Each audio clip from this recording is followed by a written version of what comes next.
मंत्री आशीष सूद press conference कर रहे हैं, चलिए सुनते हैं क्या कुछ कह रहे हैं वो। और ये सरकार, दिल्ली की भारतीय जनता पार्टी की रेखा गुप्ता सरकार गरीब कल्याण को अपना कर्तव्य मानती है, यानी अंत्योदय हमारा संकल्प, गरीब कल्याण हमारा कर्तव्य है। मैं क्रमबद्ध तरीके से कैसे इस सरकार ने 100 दिन में अपनी गतिविधियों से गरीब कल्याण, मध्य वर्ग के उत्थान, गरीबों को आगे लाना और मिडिल क्लास के जीवन को सुगम बनाने का काम करने का प्रयास किया है, मैं आपको अपने मंत्रालयों से संबंधित कुछ बिंदुओं से ये स्पष्ट कराने की कोशिश करूंगा कि गरीब अंत्योदय हमारा लक्ष्य है, संकल्प है और गरीब कल्याण हमारा लक्ष्य है। इस सरकार ने आते ही सबसे पहले इस सरकार ने आते ही सबसे पहले 2500 गरीबों के मकान जो केंद्र सरकार द्वारा प्रधानमंत्री आवास योजना के तहत बने हुए थे, मुख्यमंत्री लिखा जाए इस कारण गरीबों को मकान दिए नहीं गए, उसमें 43 करोड़ रुपए की लागत से सावदा घेवरा मोड़ पर गरीबों के उत्थान के लिए, हैबिटेबल बनाने के लिए, रिहायशी बनाने के लिए 2500 मकानों के पुनर्निर्माण का, रीडेवलपमेंट का रास्ता खोला है। नेक्स्ट, इस सरकार ने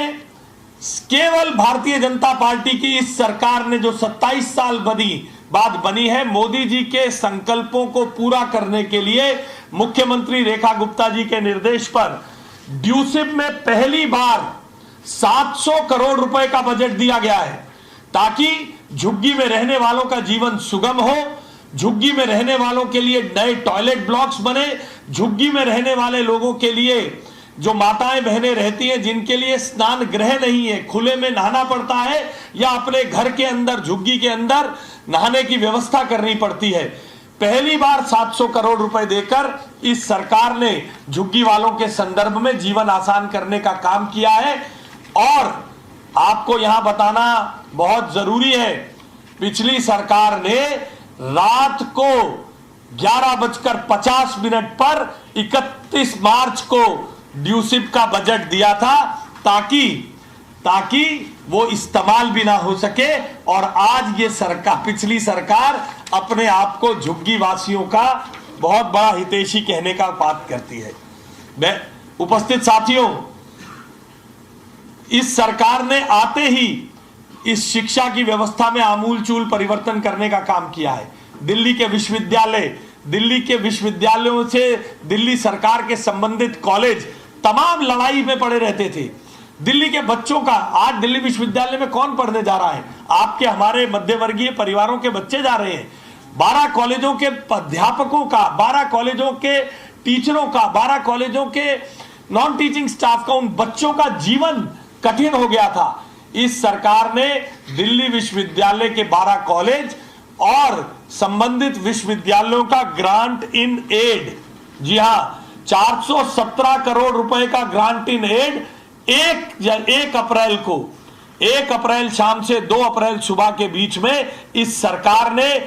मध्यवर्गीय परिवारों में पढ़ने वाले बच्चों के शिक्षा व्यवस्था को आसान करने के लिए ग्रांट इन एड मुख्यमंत्री जी के निर्देश पर 1 अप्रैल की शाम को इनके खातों में पहुंचा, जिससे हजारों टीचर्स, नॉन टीचिंग स्टाफ, हजारों बच्चों के जीवन आसान और सुगम हुए। दिल्ली की टेक्निकल एजुकेशन के संदर्भ में 3 लाख रुपए आमदनी वाले, 3 लाख से नीचे वार्षिक आमदनी वाले बच्चों के लिए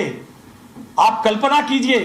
2022 से उनकी स्कॉलरशिप नहीं दी जा रही थी। हमारी सरकार ने अंत्योदय हमारा लक्ष्य, गरीब कल्याण हमारा कर्तव्य, 19 करोड़ रुपए 2022-23 के हमारी सरकार ने इन 100 दिनों में देकर उन बच्चों की ट्यूशन फीस के आ रहे दबाव को कम करने का काम किया है। 3 लाख रुपए वार्षिक आमदनी वाले बच्चों की ये स्कॉलरशिप है, 21-22 से दी नहीं जा रही थी। भारतीय जनता पार्टी की सरकार ने अंत्योदय के लक्ष्य को, गरीब कल्याण के कर्तव्य को समझते हुए 100वें दिन इसको तुरंत अपने आप को कर्ज से मुक्त करने का काम किया है। 100 दिन के अंदर हमने नीट, सीयूईटी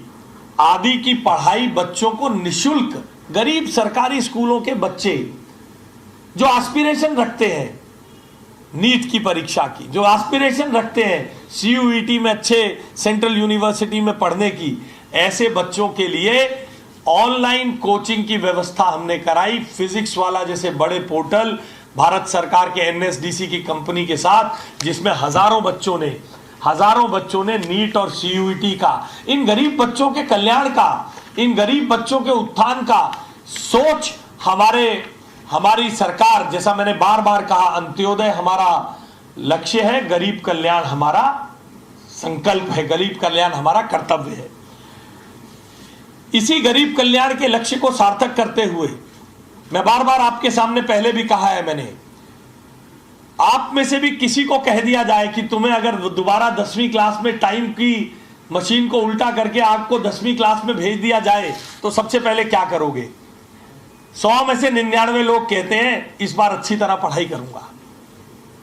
माता पिता की भी यह एस्पिरेशन रहती है, चूक हो गई मुझसे, मेरे बच्चे को कमी नहीं रहनी चाहिए, मेरे बच्चे के लिए कमी ना हो जाए, इसलिए वो अपने बच्चे को अच्छी से अच्छी शिक्षा देने के लिए प्रयासरत रहता है। मगर 27 सालों में प्राइवेट स्कूल बढ़ते चले गए, 1700 हो गए, सरकारी स्कूलों की गिनती केवल 1000 रह गई। हमारा लक्ष्य है कि गरीब के बच्चे को अंत्योदय के लक्ष्य को साधते हुए, प्रधानमंत्री नरेंद्र मोदी जी के विजन को साधते हुए, मुख्यमंत्री रेखा गुप्ता जी के संकल्प को पूरा करते हुए गरीब के बच्चे को प्राइवेट स्कूलों से बढ़िया इंफ्रास्ट्रक्चर, बढ़िया करिकुलम, बढ़िया व्यवस्था मिले, इसके लिए इस सरकार ने सीएम श्री 75 सीएम श्री स्कूलों की स्थापना करने का संकल्प लिया है। जिस सीएम श्री स्कूल में हर क्लासरूम में स्मार्ट क्लासरूम होगा, 100 करोड़ रुपए का बजट दिया है, state of art infrastructure, AR और वीआर विजुअल लैब्स होंगे, AI based personal learning outcomes पर ध्यान दिया जाएगा, सस्टेनेबिलिटी के स्कूल होंगे, यहां पर डाटा साइंस होगा, रोबोटिक्स होगा। ये सब पढ़ाई गरीब के बच्चे को मिले, ताकि वो जब 12वीं करके बाहर निकले, जब बड़ी दुनिया में जाए तो एआई क्या है, रोबोटिक्स क्या है, स्मार्ट क्लासरूम क्या होता है, इससे वंचित ना रहे। अंत्योदय हमारा लक्ष्य है, गरीब कल्याण हमारा संकल्प है। और गरीब के बच्चे के स्कूल की लाइब्रेरी डिजिटल हो। 250 स्कूल लाइब्रेरीज, 250 स्कूलों की लाइब्रेरी, 1000 स्कूल हैं, 75 को हम सीएम श्री करने वाले हैं, 250 में डिजिटल लाइब्रेरी होगी। गिनते जाइएगा, गरीब कल्याण हमारा लक्ष्य है, गरीब का कल्याण और अंत्योदय हमारा लक्ष्य है, तो 250 स्कूलों में डिजिटल लाइब्रेरी होगी। भाई थोड़ा पीछे हो जाइए।